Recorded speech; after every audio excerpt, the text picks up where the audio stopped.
Každé sčítanie, štatistika, čísla sa dajú interpretovať rôznymi spôsobmi. Niekto by povedal, je to len číslo. Je ťažko povedať, nakoľko presne vyjadruje vnútorný obsah. Ale zaiste záležalo aj v cirkvi na tom, aby aj to sčítanie ľudu, ktoré sa koná raz za 10 rokov, bolo naozaj objektívne vykonané, aby odzrkadľoval skutočný stav, reálny stav cirkvi. Keď hovoríme o celej cirkvi na Slovensku, katolíckej cirkvi na Slovensku, tak vidíme, že je tu úbytok tých, ktorí sa k cirkvi prihlásili. To neznamená úbytok členov cirkvi, ktorí sú členmi krstom. Ale na druhej strane je to úbytok tých, ktorí aj po krste alebo v svojom dospelom živote sa cítia byť členmi cirkvi. A toto je súčasne výzva, tento úbytok celkového čísla je výzvou, je zamyslením, je podnetom. Niekto by mohol povedať, inde je to horšie. To nejde o to, aby sme hovorili, kde je to lepšie alebo horšie, ale čo z toho vyplýva pre našu cirkev katolícku na Slovensku.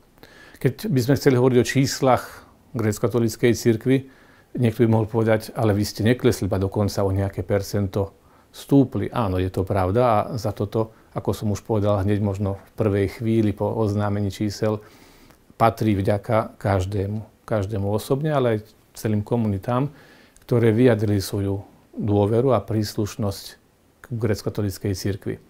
Dokonca by som chcel osobitne zdôrazniť pozitívny fakt, že aj keď číslo napríklad veriacich konkrétne v Prešovskej eparchii ostalo zachované, približne v Košickej o niečo 1000 hlasov osôb kleslo, ale súčasne sa zdvihla účasť na tomto sčítaní a počet veriacich o nejakých 12 000 v Bratislavskej eparchii. To znamená, že aj tí, ktorí opustili východné Slovensko, ktorí žijú v tzv. Diaspore, cítia svoju identitu.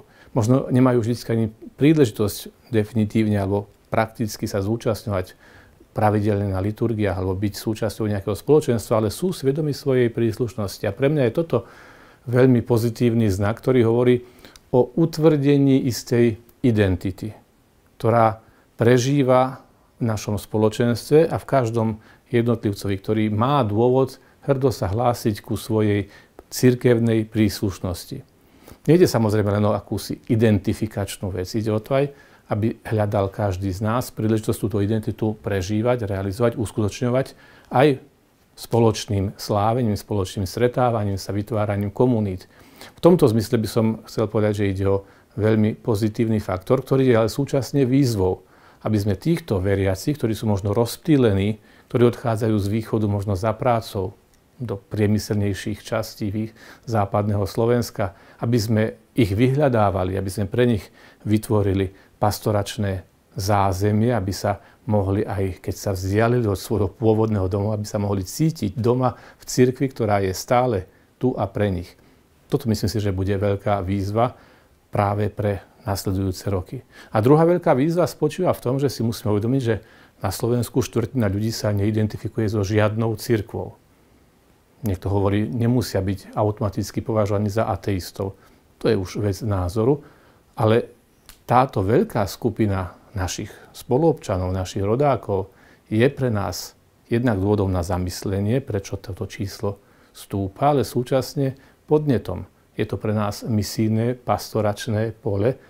To misijné znamená v prvom rade vydávať svedectvo, cítiť sa byť poslaný aj voči tým, ktorí možno opustili cirkev alebo k nej nemajú žiadny osobný vzťah, vidia ju možno zvonku a zďaleka, možno nie vždycky v tých najlepších farbách, možno sú poznačení aj zlou skúsenosťou s ľuďmi cirkvi, či už jednoduchými veriacimi, či z hierarchie. To všetko je výzvou, aby sme a na týchto ľudí takisto nezabúdali, aby sme ich považovali za tých, ku ktorým sme poslaní.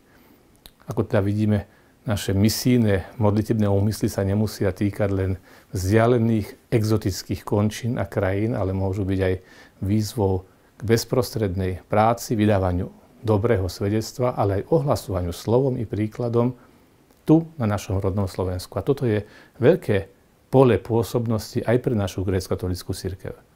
O toto budeme prosiť v ďalších rokoch Božiu pomoc k tomuto A k tomuto sa musíme motivovať všetci navzájom.